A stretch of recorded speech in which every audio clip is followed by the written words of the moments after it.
Olá, tudo bem? Eu espero que sim. Meu nome é Jederson Freitas e hoje, 22 de junho, eu selecionei os seguintes destaques para notícias do mundo de segurança da informação. Brasil é o quarto no ranking dos países com mais APIs no mundo, mas proteção contra hackers ainda é desafio. Com escassez de talentos, centros de segurança, SOCs, priorizam inteligência artificial. E Polícia Civil do Distrito Federal prende hackers suspeitos de vazar 200 milhões de dados pessoais.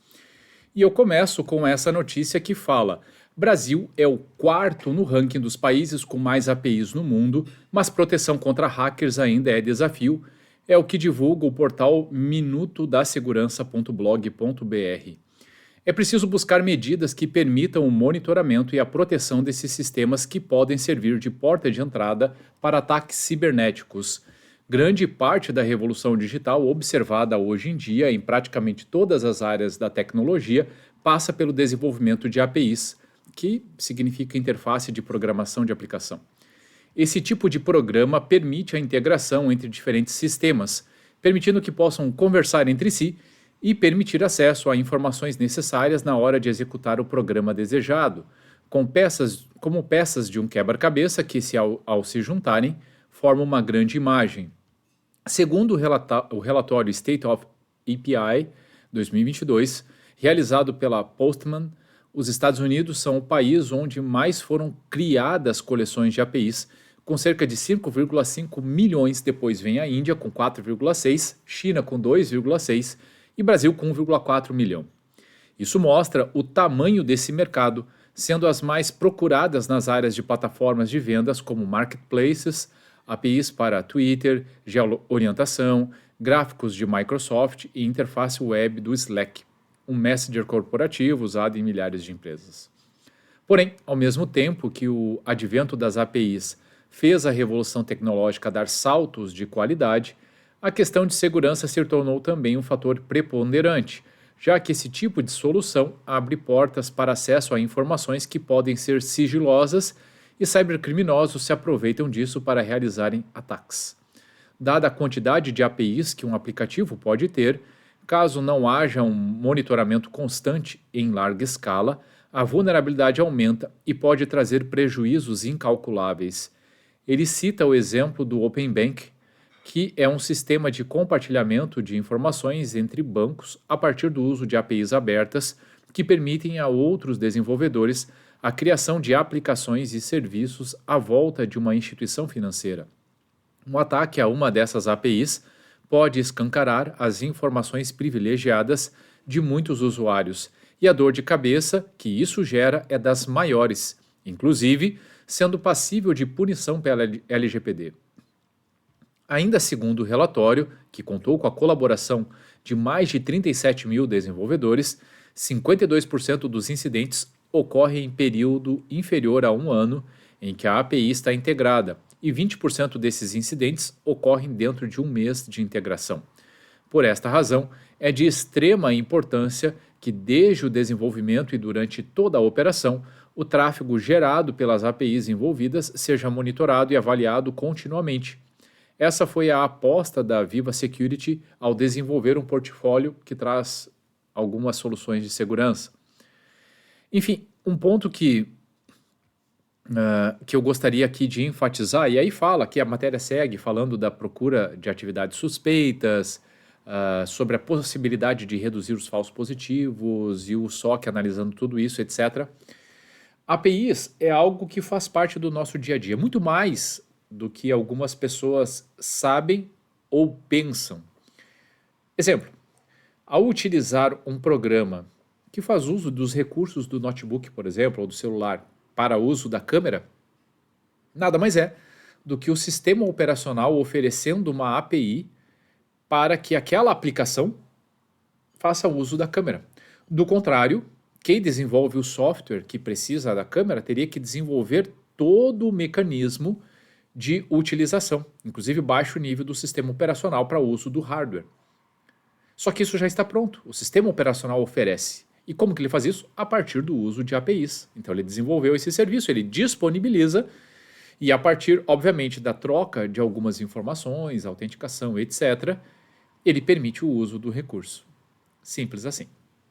Claro que quando a gente extrapola isso para uso corporativo, geralmente o que acontece é que eu tenho uma parte de uma solução e eu quero utilizar algo que está em outros lugares, em outros sistemas. Por exemplo, a autenticação do Google, né? Vocês nunca clicaram, nunca usaram, por exemplo, uma aplicação que aparecia a opção autenticar pelo Google? Pois bem, ali nada mais é do que a utilização de uma API que valida se aquela sessão ela pode se estabelecer sem o uso de credenciais, a criação de um usuário e senha. E óbvio que todo o sistema de permissão está do lado do Google. Então, essa API permite essa autenticação. Por que eu estou dizendo tudo isso? É muito comum o uso de APIs no nosso dia a dia. Então, isso facilita, isso viabiliza uma série de novos negócios. Quando a gente fala da estrutura do Open Banking, isso é o que de fato impulsiona e permite, né, que muitas empresas hoje estejam no mercado. Porém, se não for levado em consideração as práticas para desenvolvimento seguro, são soluções que estão disponibilizadas na internet. Logo, são as mais visadas, porque a partir delas é possível ter acesso a dados sensíveis, é preciso adentrar ambientes, etc. Então, é muito importante, para não dizer vital, que no desenvolvimento de APIs, desde o primeiro momento, sejam consideradas práticas de desenvolvimento seguro, sejam consideradas a análise da modelagem de ameaças para entender quais são os agentes e como eles poderiam fazer uso e de que forma eles podem explorar ou tentar explorar aquele sistema e obter vantagem, para que no momento do desenvolvimento tudo isso seja levado em consideração. É preciso testar os códigos para que cheque se eles são ou não seguros. É preciso fazer os testes de biblioteca caso sejam utilizados no uso das APIs. Enfim, testes de DAST, pentest, etc., justamente para checar o nível de segurança das APIs e, ainda assim, uma série de controles se fazem necessários para tentar garantir a diminuição da superfície de ataque e a blindagem, porque eventualmente controles podem falhar. Então, ter uma estratégia clara de segurança em profundidade ou segurança em camadas para APIs é extremamente importante. Com a escassez de talentos, centros de segurança, SOCs, priorizam inteligência artificial, é o que diz o portal convergenciadigital.com.br. Faltam talentos na segurança da informação e os centros de segurança padecem com a escassez de bons especialistas. A inteligência artificial desponta como a ferramenta de apoio para lidar com o aumento do volume de dados a serem tratados. Não é concebível hoje ter um SOC sem usar inteligência artificial. A jornada do sucesso passa pelo ferramental adequado e uso da inteligência artificial. Há funções que o homem não precisa perder tempo. O homem tem de fazer a curadoria dos dados, frisou o diretor de tecnologia e operações da Dataprev, Antônio Robmeyer Neto. A estatal de TI possui um SOC próprio, que está debaixo do guarda-chuva da vertical de segurança da informação separada, de forma estratégica, do suporte da operação. A segurança é uma jornada, a operação é a última milha. É a aplicação bem desenhada que define se as muralhas de proteção vão funcionar ou não. Uma aplicação mal desenhada impacta na jornada, observou Neto. Na DataSUS, o Ministério da Saúde, a opção foi ter um SOC contratado como serviço desde 2017. Após o ataque hacker de dezembro de 2021, uma das medidas foi a de redesenhar o SOC, contou o coordenador-geral de Relacionamento, Governança e Projetos, Jaqueline de Almeida. Estamos redesenhando o nosso SOC porque as necessidades mudaram. As respostas a incidentes têm de ser mais rápidas, mais inteligentes. E é um equilíbrio entender o que se precisa ter na hora da contratação para não aumentar o gasto de forma desnecessária. Lembrando que 34% dos ataques foram direcionados à saúde. Temos de redobrar a nossa segurança, observou a executiva. O gerente de contas, Governo Brasil da F5, Thiago Silva, sustenta que o SOC precisa estar associado ao negócio para que se tenha a melhor performance. Ele lembra que o uso das multiclouds amplia a dificuldade do gerenciamento e lamento o fato de os talentos de segurança da informação estarem escassos no Brasil e no mundo. O ambiente tecnológico tem muito ruído e tirar o que é uma ameaça real, o que é um dano ou o que é um ataque danoso, é preciso correlacionar tantas informações que a inteligência artificial é a ferramenta para usar. O usuário, em uma grande maioria, não tem educação digital. E, galera, assim, esse é um ponto extremamente importante e ao mesmo tempo preocupante dessa jornada. Porque muito se fala do uso da inteligência artificial, mas em que aspectos, em que situações? Simplesmente delegar à inteligência artificial toda a responsabilidade é praticamente delargar. Mas abrir mão desse tipo de recurso também não é inteligente. Eu vou citar um exemplo onde a inteligência artificial ela é crucial na questão de monitoramento. Muito se fala de análise de comportamento, ou seja, determinados usuários têm um padrão de comportamento no uso de sistemas, aplicações, dados, etc. E isso é uma espécie de assinatura. A pessoa tende a fazer as coisas geralmente do mesmo jeito. Quando esse padrão muda, quando a pessoa começa a fazer, quando há um alerta ou há uma chance daquela ação estar sendo executada por uma credencial, mas não ser a pessoa, porque foge a esse padrão, pode ser uma ferramenta automatizada, maliciosa, pode ser um agente de ameaça, enfim, o que for. A análise do comportamento ela é fundamental para que rapidamente se possa tomar uma ação de contorno. E, obviamente, né, tentar conter o incidente e evitar um estrago maior. Isso só é possível com o uso de ferramentas inteligentes que consigam entender esses comportamentos, que consigam definir uma assinatura e analisar qualquer desvio para que seja possível, a partir de um monitoramento, tomar algumas ações. O que eu quero dizer com isso? A inteligência artificial ela é muito importante e pode ser um aliado sem sombra de dúvida, mas ela não substitui integralmente as pessoas.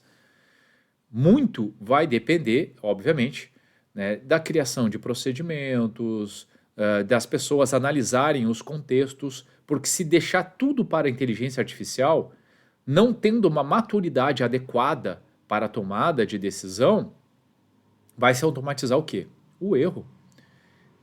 Vai se gerar muito efeito colateral.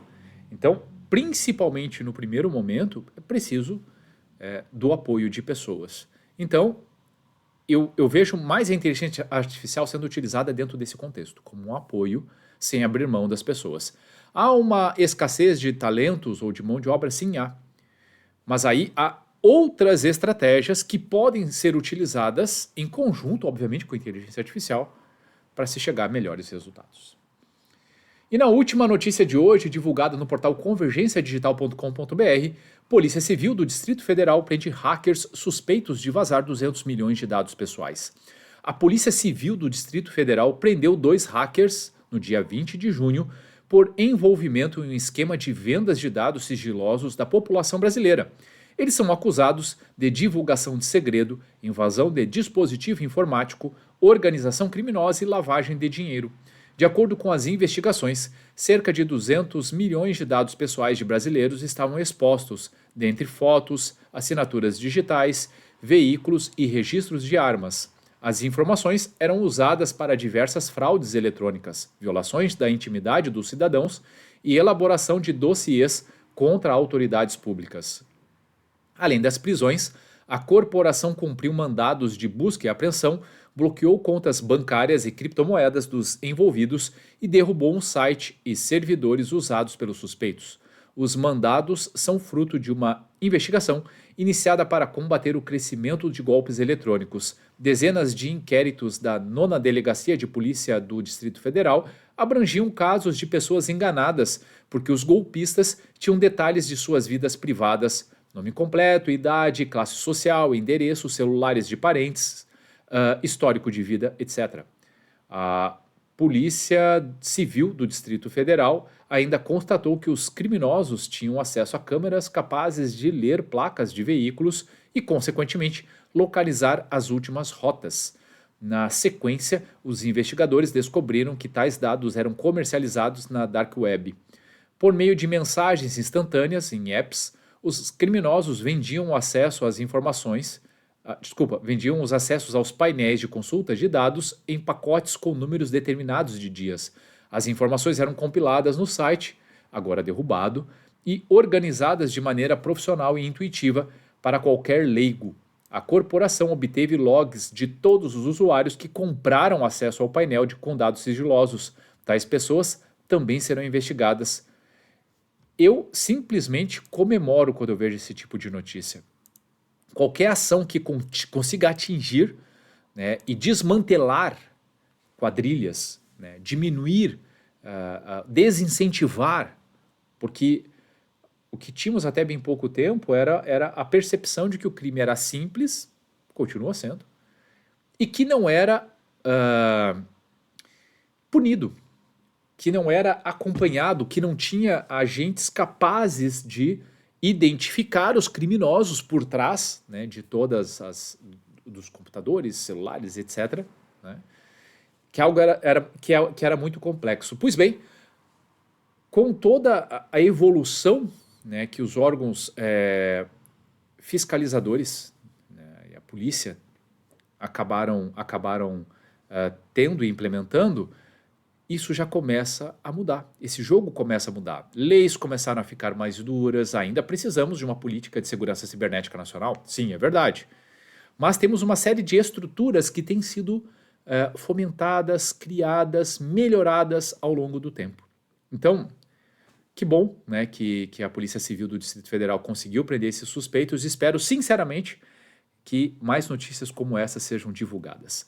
Bom, pessoal, o que eu tinha selecionado para hoje era isso. Espero sinceramente que vocês tenham gostado, e se você gostou do conteúdo, se fez sentido para você, então curta, salve, compartilhe esse post ou marque as pessoas que podem se beneficiar desse tipo de conteúdo. Eu tenho certeza que fazendo essas ações, podemos fazer a diferença trazendo mais cultura de segurança da informação. E se você ficou com alguma dúvida, tem alguma crítica ou sugestão, fique muito à vontade para deixar comentários ou mandar mensagem diretamente para mim. Combinado? Ótimo dia a todos e até a próxima!